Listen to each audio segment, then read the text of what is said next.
ಸ್ನೇಹಿತರೆ, media masters ನ್ಯೂಸ್ಗೆ ಸ್ವಾಗತ. ಗೆಳೆಯರೆ, ಈಗ ಎಲ್ಲಿ ನೋಡಿದ್ರು ಎಕ್ಸ್ಪ್ರೆಸ್ ವೇಗಳದ್ದೇ ಸುದ್ದಿ. ಇತ್ತೀಚೆಗೆ ಬೆಂಗಳೂರು ಚೆನ್ನೈ ಎಕ್ಸ್ಪ್ರೆಸ್ ವೇನ ಕರ್ನಾಟಕದ ಭಾಗ ಪೂರ್ಣಗೊಂಡಿರೋ ಸುದ್ದಿಯನ್ನ ನೀವೆಲ್ಲ ಕೇಳಿರ್ತೀರಿ. ಸಾಕಷ್ಟು ಮಂದಿ ಹೊಸಕೋಟೆಯಿಂದ ಆಂಧ್ರ ಪ್ರದೇಶದ ಗಡಿಯವರೆಗೂ ಇರುವ ಆ ರಸ್ತೆಯಲ್ಲಿ ಪ್ರಯಾಣ ಕೂಡ ಮಾಡಿರಬಹುದು. ಹಾಗೇನೆ Bengaluru Mysuru highway, Nagpur Mumbai expressway, Poona Mumbai expressway, Agra Delhi expressway, ಹೀಗೆ ಸಾಕಷ್ಟು ಎಕ್ಸ್ಪ್ರೆಸ್ ವೇಗಳಲ್ಲಿ ನಿಮ್ಮಲ್ಲಿ ಸಾಕಷ್ಟು ಮಂದಿ ಪ್ರಯಾಣ ಮಾಡಿರಲೂಬಹುದು.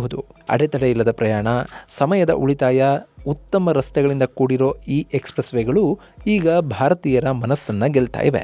ಟ್ರಾಫಿಕ್ ಕಿರಿಕಿರಿಯಿಂದ ಸುಸ್ತಾಗ್ತಾ ಇದ್ದ ವಾಹನ ಸವಾರರು ಎಕ್ಸ್ಪ್ರೆಸ್ ವೇ ಎಂದಾಕ್ಷಣ ಖುಷಿ ಪಡ್ತಾ ಇದ್ದಾರೆ.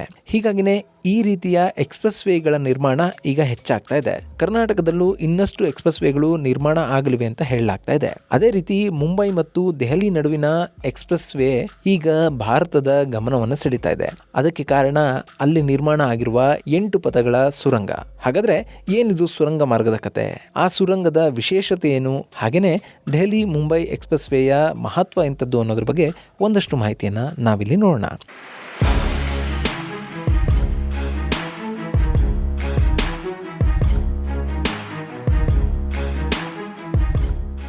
ಗೆಳೆಯರೆ, ಎಕ್ಸ್ಪ್ರೆಸ್ ವೇಗಳು ಒಂದು ರೀತಿ ರಾಷ್ಟ್ರೀಯ ಹೆದ್ದಾರಿಗಳ ಅಪ್ಗ್ರೇಡೆಡ್ ವರ್ಷನ್. ಹೀಗಾಗಿನೇ ಮಹಾನಗರಗಳನ್ನು ಕನೆಕ್ಟ್ ಮಾಡೋ ನಿಟ್ಟಿನಲ್ಲಿ ಸಾಕಷ್ಟು ಎಕ್ಸ್ಪ್ರೆಸ್ ವೇಗಳ ನಿರ್ಮಾಣ ಕೂಡ ನಡೀತಾ ಇದೆ. ಭಾರತದ ಪ್ರಮುಖ ನಗರಗಳ ಬಗ್ಗೆ ಈ ರೀತಿಯ ಎಕ್ಸ್ಪ್ರೆಸ್ ವೇಗಳು ನಿರ್ಮಾಣ ಆಗ್ತಲೇ ಇವೆ. ಆ ಪಟ್ಟಿಗೆ ಮುಂಬೈ ಹಾಗೂ ದೆಹಲಿ ನಡುವಿನ ಎಕ್ಸ್ಪ್ರೆಸ್ ವೇ ಕೂಡ ಸೇರ್ತಾ ಇದೆ. ಇದು ಭಾರತದ ಅತಿ ಉದ್ದದ ಎಕ್ಸ್ಪ್ರೆಸ್ ವೇ ಅನ್ನೋ ಹೆಗ್ಗಳಿಕೆಗೂ ಕೂಡ ಕಾರಣ ಆಗುತ್ತೆ. ಗೆಳೆಯರೆ, ಸಾಮಾನ್ಯವಾಗಿ ದೆಹಲಿಯಿಂದ ಮುಂಬೈಗೆ ರಸ್ತೆ ಮಾರ್ಗದಲ್ಲಿ ಹೋಗೋದು ಅಂತಂದ್ರೆ 25ರಿಂದ 30 ಗಂಟೆಗಳ ಪ್ರಯಾಣ ಹಿಡಿಯುತ್ತೆ. ಅದು ಈಗಿನ ಮಾತು. ಆದರೆ ಈಗ ನಿರ್ಮಾಣ ಆಗ್ತಿರುವ ಎಕ್ಸ್ಪ್ರೆಸ್ ವೇ ಕಂಪ್ಲೀಟ್ ಆದರೆ ಆ ಸಮಯ 15ರಿಂದ 23 ಗಂಟೆಗಳಿಗೆ ಇಳಿಯಬಹುದು ಅಂತ ಹೇಳಲಾಗ್ತಾ ಇದೆ. ಹಾಗೇನೆ 2 ಮಹಾನಗರಗಳ ನಡುವಿನ ದೂರ ಕೂಡ ಕಡಿಮೆ ಆಗುತ್ತೆ. ಸದ್ಯಕ್ಕಿರುವಂತಹ ಮುಂಬೈ, ನಾಸಿಕ್, ಇಂದೋರ್, ಗ್ವಾಲಿಯರ್, ಆಗ್ರಾ, ದೆಹಲಿ ರಸ್ತೆ ಏನಿದೆ, ಇದು 1448 ಕಿಲೋಮೀಟರ್ಗಳಷ್ಟು ಉದ್ದ ಇದೆ. ಈ ರಸ್ತೆಯಲ್ಲಿ ಮುಂಬೈನಿಂದ ದೆಹಲಿಯನ್ನು ತಲುಪೋದಕ್ಕೆ 26 ಗಂಟೆಗಳ ಸಮಯ ಹಿಡಿಯುತ್ತೆ. ಹಾಗೇನೆ ಇನ್ನೊಂದು ರಸ್ತೆ ಮುಂಬೈ, ಔರಂಗಾಬಾದ್, ನಾಗ್ಪುರ್, ಝಾನ್ಸಿ, ಗ್ವಾಲಿಯರ್, ಆಗ್ರಾ, ದೆಹಲಿ, ಇದು ಒಟ್ಟು 31 ಗಂಟೆಗಳ ಪ್ರಯಾಣ.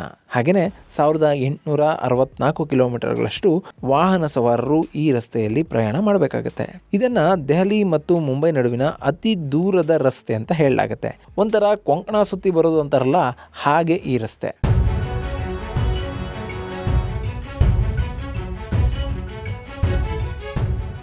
ಇನ್ನು ದೆಹಲಿ ಮತ್ತು ಮುಂಬೈ ನಡುವೆ ಮತ್ತೊಂದು ರಸ್ತೆ ಕೂಡ ಇದೆ. ಅದು ಮುಂಬೈ, ಥಾನೆ, ವಡೋದರ, ಉದಯಪುರ್, ಜೈಪುರ್ ಹಾಗೂ ದೆಹಲಿ. ಇದು ಒಟ್ಟು 1420 ಕಿಲೋಮೀಟರ್ ಅಷ್ಟು ದೂರ ಇದೆ. ಹಾಗೆಯೇ ಈ ರಸ್ತೆಯಲ್ಲಿ ದೆಹಲಿಯಿಂದ ಮುಂಬೈಗೆ ತಲುಪೋದಕ್ಕೆ 25 ಗಂಟೆಗಳಷ್ಟು ಪ್ರಯಾಣವನ್ನು ಮಾಡಬೇಕಾಗತ್ತೆ. ಇಲ್ಲಿ ಈ ಯಾವುದೇ ರಸ್ತೆಯಲ್ಲಿ ಪ್ರಯಾಣ ಮಾಡಿದರೂ ಕೂಡ ಕನಿಷ್ಠ 25 ಗಂಟೆಗಳಷ್ಟು ಪ್ರಯಾಣವನ್ನು ಮಾಡಲೇಬೇಕು. ಹೀಗಾಗಿ ಈ ಸಮಯವನ್ನು ಕಡಿಮೆ ಮಾಡುವ ನಿಟ್ಟಿನಲ್ಲಿ ದೆಹಲಿ ಮತ್ತು ಮುಂಬೈ ನಡುವೆ 1260 ಕಿಲೋಮೀಟರ್ಗಳಷ್ಟು ಉದ್ದದ ಹೊಸ ಎಕ್ಸ್ಪ್ರೆಸ್ ವೇಯನ್ನು ನಿರ್ಮಾಣ ಮಾಡಲಾಗ್ತಾ ಇದೆ. ಈ ರಸ್ತೆ ದೆಹಲಿ ಮತ್ತು ಮುಂಬೈ ನಡುವಿನ ಅಂತರವನ್ನು 1386 ಕಿಲೋಮೀಟರ್ಗಳಿಗೆ ಇಳಿಸುತ್ತೆ. ಇಲ್ಲಿ 1260 ಕಿಲೋಮೀಟರ್ ಹೊಸ ಎಕ್ಸ್ಪ್ರೆಸ್ ವೇ ನಿರ್ಮಾಣ ಆಗಿ ಇನ್ನುಳಿದ ರಸ್ತೆ ಏನಿದೆ ಅದು ಬೇರೆ ನ್ಯಾಷನಲ್ ಹೈವೇಗಳಿಗೆ ಕನೆಕ್ಟ್ ಆಗುತ್ತೆ. ಹೀಗಾಗಿ ಇಲ್ಲಿನ ಪ್ರಯಾಣ 15ರಿಂದ 24 ಗಂಟೆಗಳಿಗೆ ಇಳಿಯಬಹುದು ಅಂತ ಹೇಳಲಾಗ್ತಾ ಇದೆ. ಅಂದ್ರೆ ನೀವು ಎಷ್ಟೇ ನಿಧಾನಕ್ಕೆ ಹೋದ್ರೂ ಕೂಡ 24 ಗಂಟೆಗಳಲ್ಲಿ ಮುಂಬೈಯನ್ನು ತಲುಪಬಹುದು. ಇದು ಸಿಗ್ನಲ್ ಫ್ರೀ ಮುಕ್ತ ಎಕ್ಸ್ಪ್ರೆಸ್ ವೇ ಅನ್ನೋದು ವಿಶೇಷ.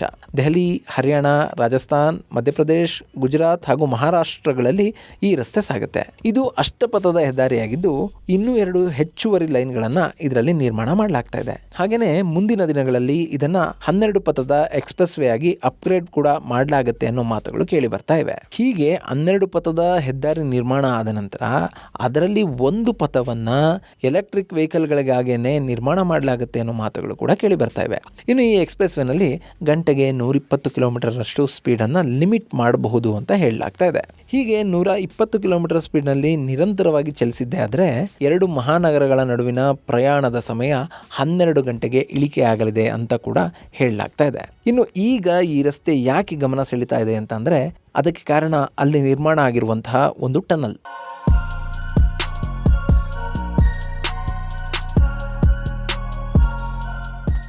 ಗೆಳೆಯರೆ, ಆ ಟನಲ್ ಒಟ್ಟು 4.9 ಕಿಲೋಮೀಟರ್ಗಳಷ್ಟು ಉದ್ದ ಇದೆ.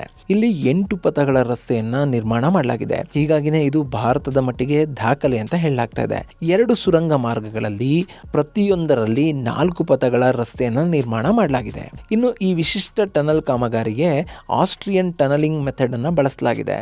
ಇನ್ನು ಈ ಟನಲ್ ನೆಲದ ಅಡಿಯಲ್ಲಿ ಒಟ್ಟು 3.3 ಕಿಲೋಮೀಟರ್ನಷ್ಟು ಸಾಗುತ್ತೆ. ಹಾಗೆಯೇ ಇನ್ನುಳಿದ 1.5 ಕಿಲೋಮೀಟರ್ ಉದ್ದದ ಟನಲ್ ಕೃತಕವಾಗಿ ನಿರ್ಮಿಸಲಾಗಿದ್ದು ಇದು ಹುಲಿ ಸಂರಕ್ಷಿತಾರಣ್ಯವನ್ನು ಪಾಸ್ ಮಾಡುತ್ತೆ. ಹೀಗಾಗಿನೇ ಈ ಭಾಗದಲ್ಲಿ ಪ್ರಾಣಿಗಳಿಗೆ ತೊಂದರೆ ಆಗಬಾರದು ಅನ್ನೋ ನಿಟ್ಟಿನಲ್ಲಿ ಈ ರೀತಿಯ ಕ್ರಮವನ್ನು ವಹಿಸಲಾಗಿದೆ ಅಂತ ಹೇಳಲಾಗ್ತಾ ಇದೆ. ಈ ಟನಲ್ ದೆಹಲಿ ಹಾಗೂ ವಡೋದರಾ ಸ್ಟ್ರೆಚ್ನಲ್ಲಿದ್ದು ರಾಜಸ್ಥಾನದ ಕೋಟಾ ಬಳಿಯಲ್ಲಿ ಇದು ನಿರ್ಮಾಣ ಆಗಿದೆ. ಸದ್ಯಕ್ಕೆ ಕೋಟಾ ಮತ್ತು ಚಚಾತ್ ಅನ್ನೋ ನಗರದ ನಡುವಿನ ದೂರ 70 ಕಿಲೋಮೀಟರ್ಗಳಷ್ಟಿದ್ದು ಈ ಟನಲ್ ಕಾರ್ಯಾರಂಭ ಮಾಡಿದ ನಂತರ ಆ ದೂರ ಇನ್ನಷ್ಟು ಕಡಿಮೆ ಆಗಲಿದೆ ಅಂತ ಹೇಳಲಾಗ್ತಾ ಇದೆ. ಈ ಟನಲ್ ನಿರ್ಮಾಣದ ಜೊತೆಗೆ ಈಗಾಗಲೇ ದೆಹಲಿ ಮುಂಬೈ ಎಕ್ಸ್ಪ್ರೆಸ್ ವೇನ 1156 ಕಿಲೋಮೀಟರ್ಗಳಷ್ಟು ರಸ್ತೆ ಕಂಪ್ಲೀಟ್ ಆಗಿದೆ. ಇನ್ನು ಈ ಎಕ್ಸ್ಪ್ರೆಸ್ ವೇನಲ್ಲಿ ಈಗ ಸಿದ್ಧ ಆಗಿರೋ ಜೊತೆಗೆ ಮತ್ತೊಂದು 4 ಕಿಲೋಮೀಟರ್ ಉದ್ದದ ಟನಲ್ ಅನ್ನು ಕೂಡ ನಿರ್ಮಾಣ ಮಾಡಲಾಗ್ತಾ ಇದೆ. ಅದು ಮಹಾರಾಷ್ಟ್ರದ ಮಥೇರನ್ ಎಕೋ ಸೆನ್ಸಿಟಿವ್ ಝೋನ್ ನಲ್ಲಿ ಪಾಸ್ ಆಗುತ್ತೆ.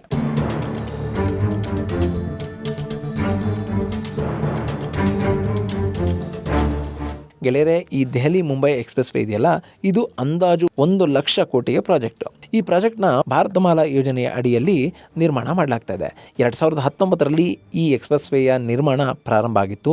ಇನ್ನು ಈ ಎಕ್ಸ್ಪ್ರೆಸ್ ವೇನ ಮತ್ತೊಂದು ಹೆಗ್ಗಳಿಕೆ ಅಂದರೆ ಇದು ಗ್ರೀನ್ ಎಕ್ಸ್ಪ್ರೆಸ್ ವೇ ಆಗಿದೆ. ಅಂದರೆ ಪರಿಸರ ಸ್ನೇಹಿ ಎಕ್ಸ್ಪ್ರೆಸ್ ವೇ ಕೂಡ ಆಗಿದ್ದು ರಸ್ತೆಯ ಉದ್ದಕ್ಕೂ ಸುಮಾರು 20 ಲಕ್ಷ ಗಿಡಗಳನ್ನು ಬೆಳೆಸಲಾಗ್ತಾ ಇದೆ.